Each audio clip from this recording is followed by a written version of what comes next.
And here we go. Okay. My name's Deneen Diamond. I am the lead for the Center of Excellence for Health. We are super excited to be here and have our wonderful guest, Brian Williams, to tell us all about moose calling. We also have some classes here, and I'll introduce the host class in just a minute. But we also have a class from Quebec, so I want to make sure we give them a wave. So let's give the students a wave from Quebec. Hello. And there's the Leo Hayes High School class. So the host class is Mark Pelche's class from Leo Hayes High School. It's an outdoor pursuits class. Super excited to have you guys. Hello. We're pumped for you guys to meet Brian and hear about his passion and excitement regarding moose calling, and hopefully you'll learn something as well. So just a quick introduction. The interactive class with Brian Williams will introduce students to moose calling, the process of using mouth calls and while mimicking actions and sounds to engage bull moose during their fall mating session. Brian will do a live demonstration and discussion around materials used and the process. Brian will explore some interesting facts about black bear and moose and what it takes to be a successful guide while sharing some interesting encounters he's had in the New Brunswick woods. So without further ado, I am sending it over to Brian. Okay, thank you. Hello, everybody. So I just wanted to quickly go over the agenda, what we're going to do on top of the moose calling, just as a recap. Just tell you a little bit about myself, what a guide actually is, a little bit about our company, Williams Woods Motor Outfitters. Going to go over a little bit of black bear moose facts, show you a couple of videos of some encounters that we've had. And then we're going to get into a little bit on the moose calling. And I just wanted to let everybody know that at the end, we are going to be asking for some volunteers on to step up and try their best moose call into the screen. And you never know, there may be a prize. I'm not sure, but we'll see at the end. And then we'll have a question period after that. So a little bit about me. I grew up in Grand Bay, Westfield, which is in the southern part of New Brunswick. Went to school, elementary school there, and I went to high school in St. John in the city. And how I got into the outdoors was basically what you see here on the screen is what I'm doing with my kids. Is I just remember, as a young age, 3, 4, and 5 years old, going fishing with my grandfather, and as I got a little bit older, just going, what I had on my back was a book bag and a fishing rod and my bicycle, going out and walking for miles in the summertime, up and down brooks and streams, chasing brook trout, with friends. And that's really all we had to do in the summer times. We didn't have the cell phones, we didn't have the tablets or the technology that we do today. So, a message here from me is how important that was with my childhood, and how I'm trying to implement that with my kids as well, to get them outside, get them away from the technology that's all in our faces. There's a time and a place for it, but to really get out there and enjoy the outdoors and see what just New Brunswick has to offer is really important. It's good for the soul. And if you can see here, the smiles on their faces. My daughter there, she up in the left corner, she found that moose shed, which I'll talk about a little bit later, on her own, and how excited she was. And my son Wyatt there on the boat, going fast down the river, and he caught that landlocked salmon there in the bottom, all on his own. This past spring, that was his first fish that he hooked and reeled in all by himself, and released back into the lake where our camp is.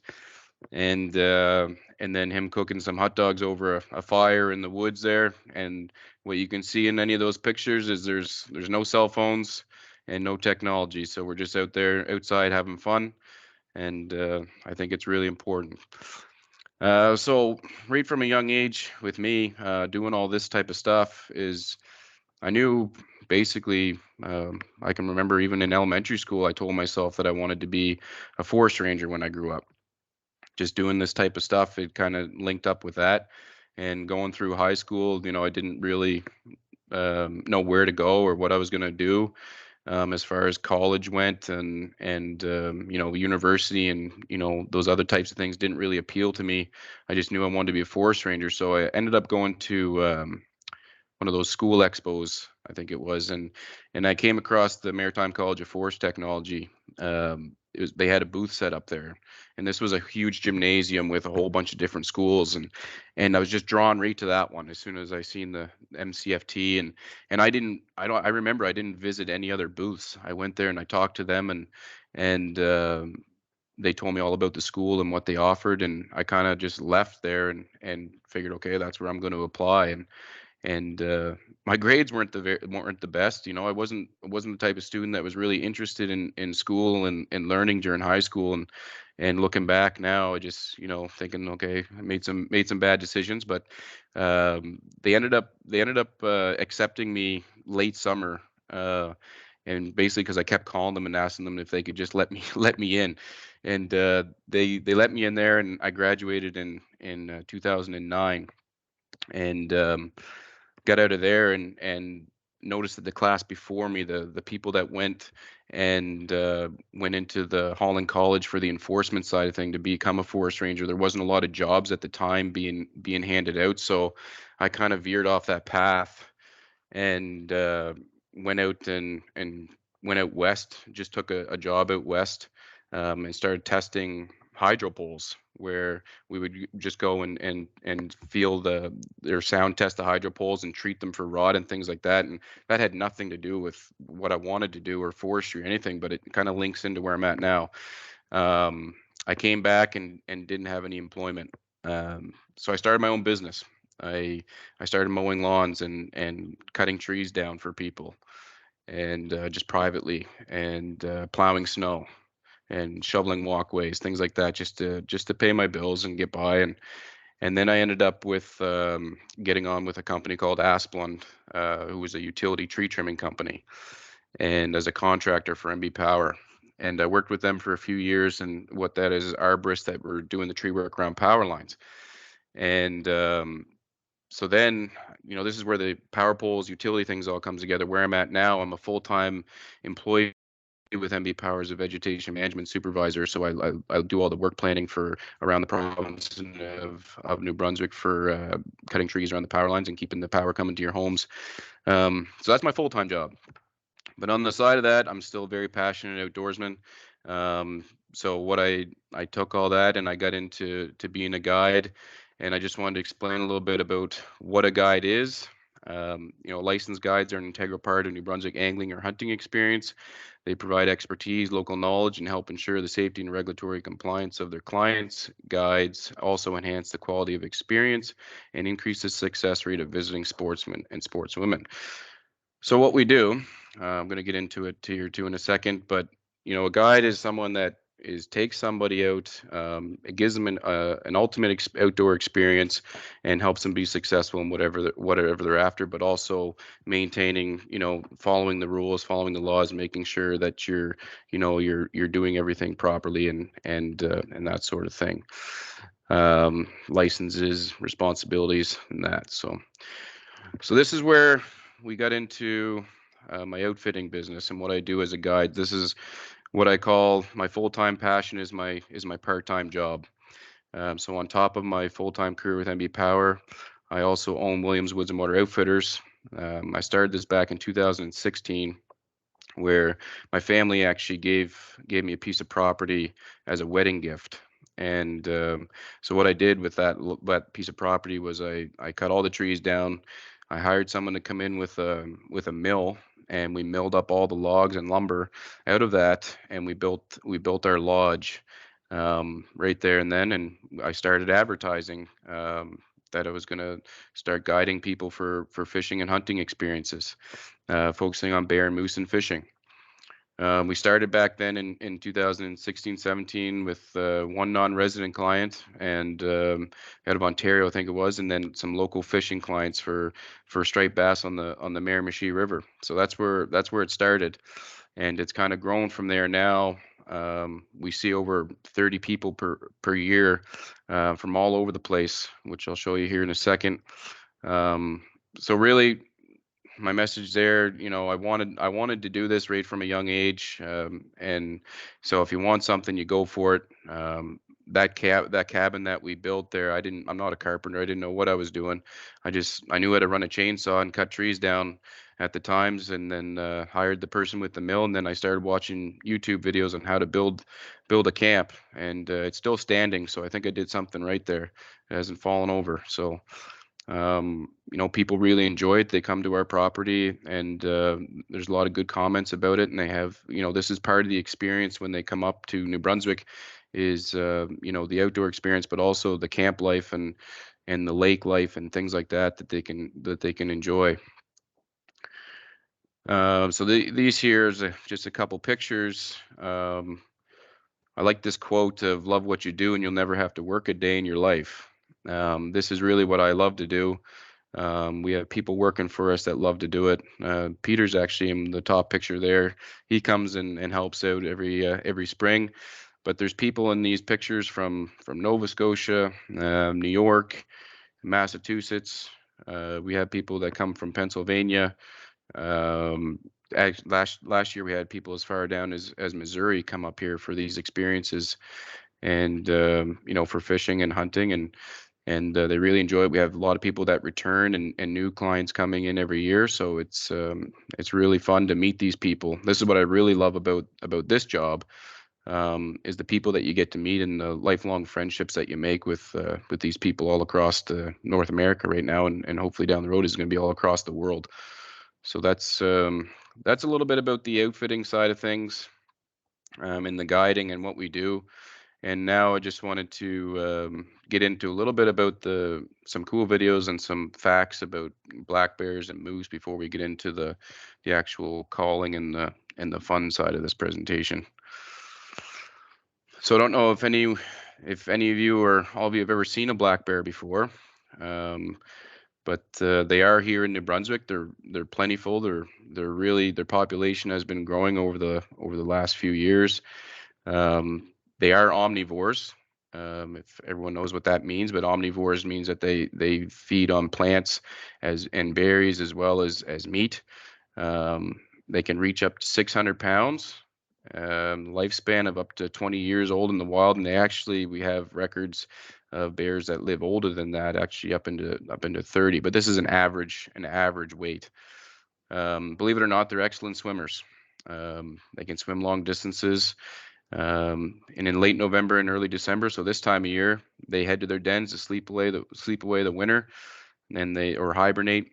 Their body temperature and their heart rate are lowered, so their heart rate actually goes down to about 8 to 6 or 16 beats per minute, and their breathing slows down to about 1 in every 45 seconds. So if you think about it, that when they're laying in their dens, 1 breath every minute. So if you try and do that, you'll probably pass out. But they live off the huge amounts of body fat that they store during the summer and the fall, so they don't have to leave their dens in the wintertime and try and find food in that cold. So they get her made in the wintertime. They just go to sleep. So I'm going to show you a couple of videos, and I hope everyone, if you can turn your sound up. I'm going to talk a little bit about some sounds that these black bears make in the woods. So give everyone a second here to turn your volume up and listen.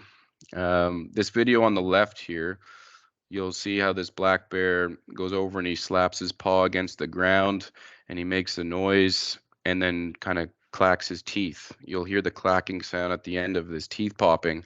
Now, what this is a sign is just that the bear is a little bit stressed out. This other bear, I think, on the left-hand side is just bugging this one on the right, and he's just letting that other bear know that he's stressed out. So just listen here closely.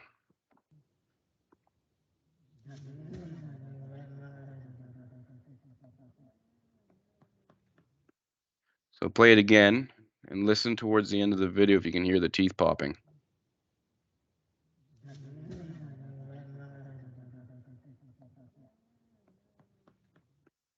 So pretty cool sound. You get that's how bears communicate with each other in the woods.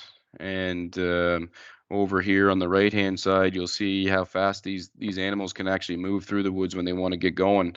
Even though they're heavy animals and somewhat short legs, they can cover ground really quickly.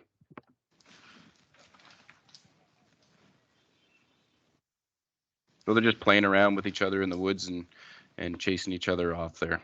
So pretty neat. So that's a little bit about black bears. Hopefully you learned something there. Now getting into the moose.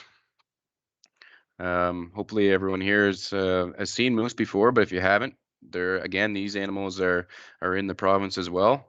They're all basically right from south to north of New Brunswick. You can see them pretty much everywhere along the side of the highways and that sort of thing. So these animals here, 5 to 6.5 feet tall at the shoulders. These are herbivores, so they feed on plants and twigs and stuff like that in the wintertime and bark. They can run up to 35 miles an hour. If you believe it or not, that's pretty fast. Have you ever seen a moose running down the road? They're not very graceful, but they can cover ground really quickly. Again, excellent swimmers. Adult moose can eat up to 70 pounds of food per day. That's a lot. And male moose. So a male moose you see here on the left, he's got the big set of antlers on his head. Those are called bulls. The female moose on the right hand side, no antlers. That's called a cow. So females are cows, males are bulls, and the baby moose is a calf. And can outrun a human when those calves are born. They can outrun a human by the time they're 5 days old. So if you're looking at a moose and they're kind of walking away from you, something that you can tell if it's a cow or bull, like in the wintertime when the bulls don't have antlers, is on the cow moose, right back here on their hind end, there's a white patch, and that's called a vulva patch. So that's an identifying feature of a cow moose, actually, if you're ever wondering. Okay, so I'm going to show you a video. We're going to listen to what these moose actually sound like in the wild, and then we're going to get into the actual calling piece of it. But I'm going to stop this show here for a second, and we're going to pull up Mona the moose. I'm going to let this run for a couple minutes, and then you can really listen to the sounds that this moose makes. And then at the end of the presentation, you're going to try and mimic it yourself. So here we go.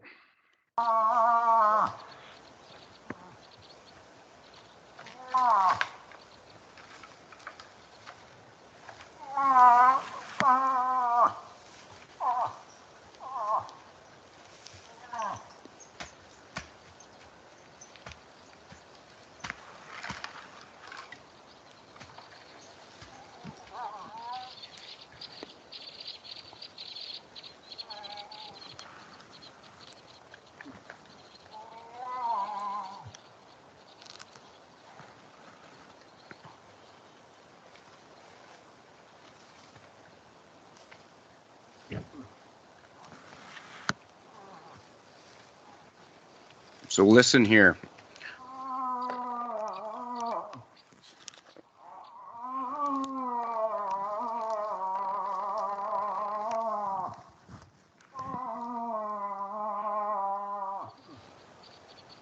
You could hear the bull grunt in the back.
So that was a video that I found, Mona the moose.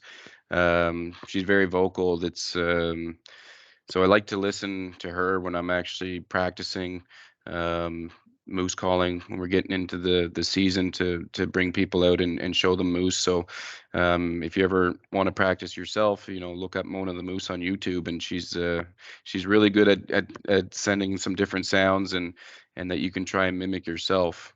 So I got a couple of videos here as well as me using a birch bark call that I made and trying to mimic the sounds of a cow moose. So you can listen to these.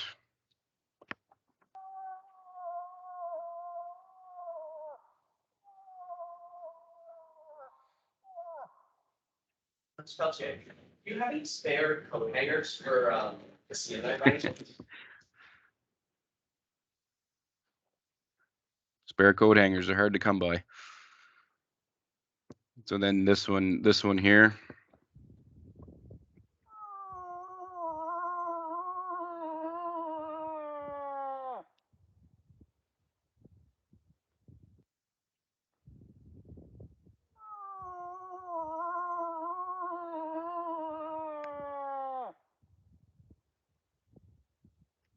So all we're doing here is we're trying to mimic the sound of a cow moose communicating to get a bull that's in the area to come out and show himself. This picture on the right here is my son practicing when he's still in diapers. So I'm hopefully he's gonna be a better moose caller than I am. Okay. So that's one use of the birch bark call to try and mimic the sound of a cow. And then we also we can mimic the sound of a bull raking his antlers. So I have a couple videos here. The one on the left is me trying to make the sound of a bull raking his antlers, and there's different things that you can use. A canoe paddle works really well. A piece of plywood even works really well. It gets that echoing sound of antlers rubbing against trees. Bulls will do this to really show off their antlers and intimidate other bulls in the area. You can also use a shed antler. So I actually go around in the spring and look for moose antlers that the bulls have dropped in the winter, and you can use those as well. Nothing sounds better than an antler than a real antler. So you use those, and that's a really good passion of mine as well, is looking for those sheds in the woods. If you get out, and walk roads and things like that, or where moose usually overwinter, and you can find these antlers. People use them for crafts and things like that. To make carvings with them, and some people are really good at it, make some really beautiful work. And so I have a whole collection in my garage of antlers I've collected over the years. So that's just another passion, is going out. I call it shed hunting. And it's kind of like I'd rather find a moose antler laying on the ground in the woods than find $100 bill laying on the ground. To me, that's a treasure. So here you can listen to this sound of me making the sound of a bull raking his antlers.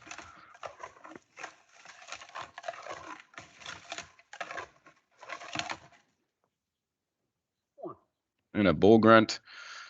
I'll play it again.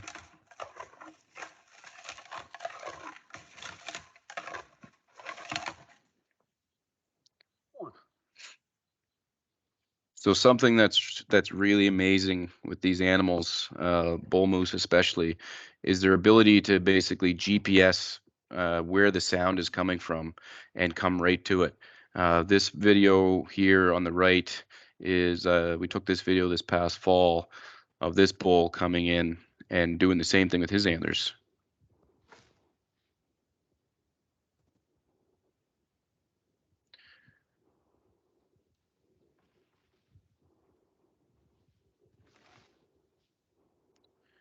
So something that's really cool about this experience right here, is that alder bush that moose just smashed his antlers against. I was doing the same thing against those bushes about 20 minutes before he came and hit those trees. So he answered about 400 yards, 400 meters away when I was doing that sound, and he started coming. I just ran across the road and took cover, and just so we could get some good footage of this. But that just goes to show how good their hearing is and their ability to really GPS the location of where a sound is coming from. They use actually their antlers to kind of bring sound in and deflect it into their ears, and so they can do that, and they can come to the very location that the sound is coming from that far away. That was really thick woods, and to think that he knew exactly where I was making that sound and was able to come and basically stand in my footprints and use his antlers and hit the same tree that I was hitting is pretty incredible. So I'll show you that again. Just look at the sheer size of this animal and his antlers and how strong they are. And he was pretty smart. He didn't want to come up on the road. He just wanted to stay off the side and stay out of sight, but he definitely was in the area and wanted to come investigate, and maybe if there was another bull in the area, and to show off his size. Okay, so the birch bark moose call. I wanted to spend a little bit of time on this because it's a cool craft that you can make in the woods, and anyone can make it. It's really easy. So I want to go over the steps so you can go out there and make one of your own, and you can go out there and start practicing. So up here, I always try and find a dead standing birch tree or a birch tree that has recently blown over. Just because stripping the bark all the way around a tree actually causes damage and actually could kill a live tree. So I look for ones that have recently died or they're dead standing or blown over, and go for those ones. So what you do is you make a little cut perpendicular to parallel to the ground, sorry, and kind of make a little bit of a T right here, and then a straight cut down, and then so make kind of a capital I should say, and right here up the tree, and then you'll start to just cut into the wood. You don't cut too deep into the wood. It's just behind the bark, and then you'll use your arm and like what I'm doing right here, and kind of folding the bark around. It'll just peel right around the tree, like right here. It'll peel right around and give you a great big sheet of birch bark. And what you do with that is you want to soak it in water for 24 hours. So what I usually do is I usually do this at the camp. I'll go down to the lake edge, and I'll put my sheets of birch bark in the lake, and I'll put rocks on them to keep it nice and flat, and soak it in water for 24 hours. And then when that's done, I'll bring it up the next day, and all you do is you roll it up into a cone shape like this right here, and it rolls up nice. And you can make, the bigger the piece of birch bark is, the longer the horn you're going to have, and you can make all kinds of different sizes. So all you do is when you roll it up into a horn, you just take some twine and tie it around it to keep it nice and firm, and then you just drill holes along the seam of the birch bark, and you can use twine, you can use rope, whatever. You just kind of stitch it all the way down through, so up through and down through, up through and down through, all the way around this seam, and that'll hold the birch bark from coming unraveled. And then over time, once the water and everything dries out of this call, it'll firm up, and you can take the twine off that you had it tied. And what I just tell people to do is use like a clear coat or something like that, and soak it or paint it a couple times, give it a couple coats of that, and that'll really make it nice and firm. And then you have yourself a birch bark moose call. So we make a bunch of these every year, and some of our clients actually take them home with them as a souvenir. They find that it's pretty fun to do this in the woods while they're at camp. So I encourage you to get out there and try it. Make one for yourself. And once you get good at it, you can start selling them, and people will pay, $40-$50 for one of these. So good little side hustle for you. All right. So we're going to get into just the basics of calling. I want to get some volunteers to try this. I do a quick little demo. to come up and show us your moose call. So I'll go over these and then I'm gonna have to stop sharing my screen, I think, so you can see me better. But moose calling takes a lot of practice, but anyone can do it. That's a message. It's not. It's something that if you, just like anything, you practice a lot, you can get really good at it. But every moose sounds a little bit different in the wild. So it's the same goes for moose callers. You know that everybody has their own little way of doing it.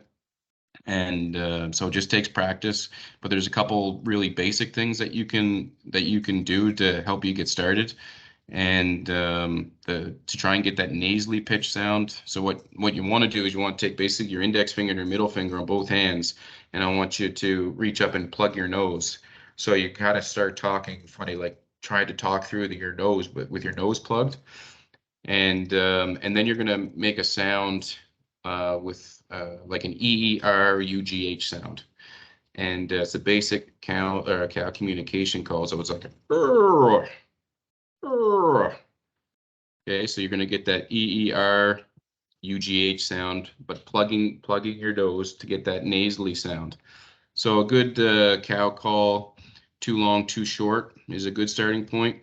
And again, I encourage you to listen to more of the moose. So I'm gonna stop sharing here.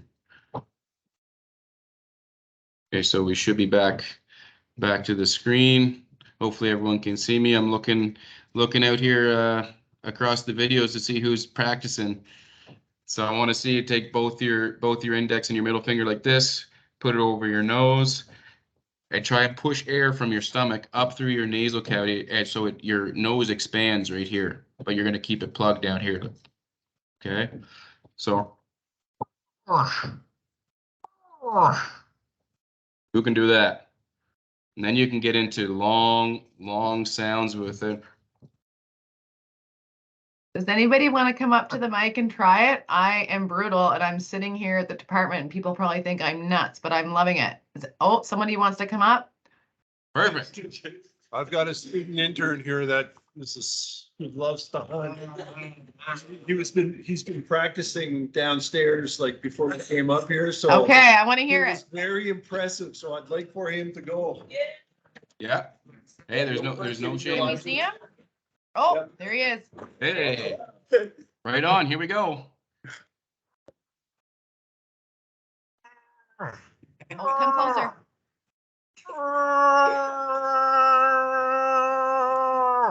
So good. So good. Awesome. Everyone, round of applause. All right, let's get another one.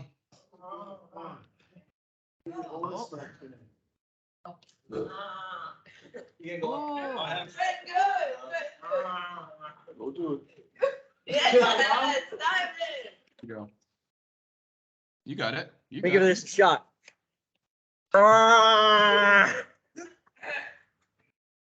Get that ugh sound at the end. Oh yeah.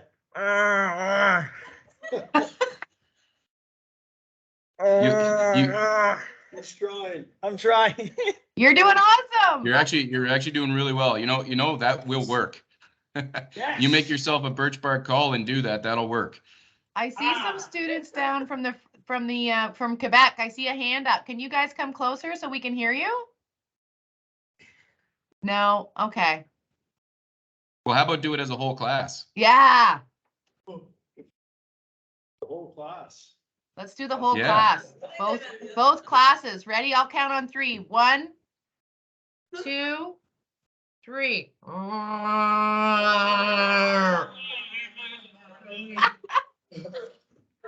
That's great. This time, and Good job, guys. I tried to get Mr. Allen to come this morning and he was willing and wanting to come, but he ended up going, had to teach the hockey class this morning, so he couldn't make it. Oh, you So I tell him he mean- missed out on the moose calling. I may need to get a copy of this so he can watch it. Because Absolutely. He's a huge fan of moose hunting, so I think he'd really appreciate this. Anybody Yeah, and, else? you know, I'd love to spend all day on this because it's a lot of fun. Oh, and Brian, I think everyone's loving it, but I'm just being mindful of time. We're at about, oh, we have one more. You want to be front and center? Here we go. Here we go.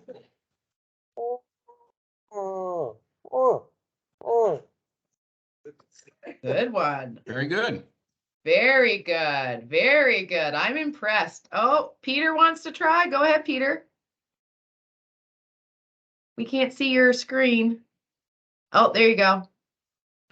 Yeah, I wasn't coming on to try, actually. I was trying to say clap because Oh. everybody's so good.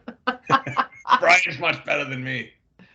I think this is awesome. And we have just a couple minutes left, but can we do one more moose call, like as a whole group, just for fun? I just think it's hilarious and I love making the sound here. So ready? 1, 2, 3. Oh, here we go.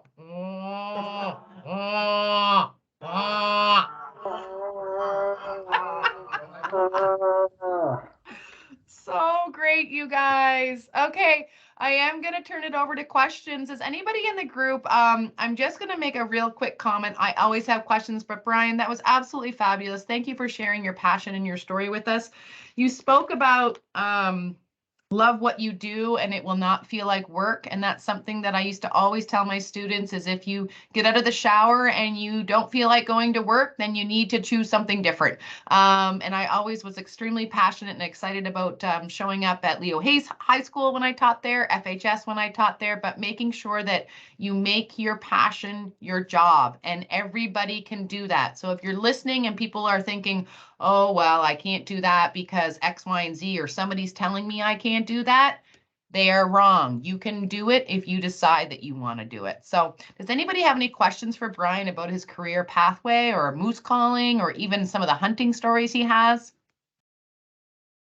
Questions? Got one here. I've got a couple actually. Okay. Go ahead first. I got a question. What's the biggest fish you've ever caught? Yeah, good question. The biggest fish I ever caught, actually, I went down to Cape Cod this summer, and actually one of our clients that come up from Massachusetts invited me down to Cape Cod, and we went tuna fishing. So I caught a bluefin tuna this summer, and it was over 200 pounds. So it was a huge fish, way out 50 miles offshore. It was really cool. It was a great experience, and what a fight. Yeah, great, big one. My freezer's full of tuna now. We make a lot of sushi with it. It's actually really good. I've been fun at getting that over the border. Wow. No problem, no problems at all. No. No problem. Oh, awesome. What zone do you hunt moose in? Well, we've hunted in zone 20, 15, 7, but we do a lot of hunting in zone 12.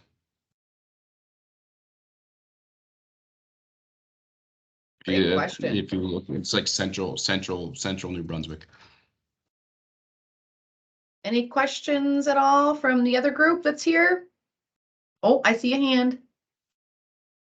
Oh, a couple hands. Oh.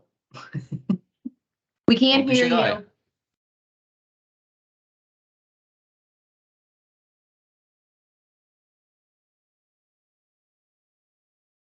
Oh, we can't hear you folks. Sorry. I think your mic is off.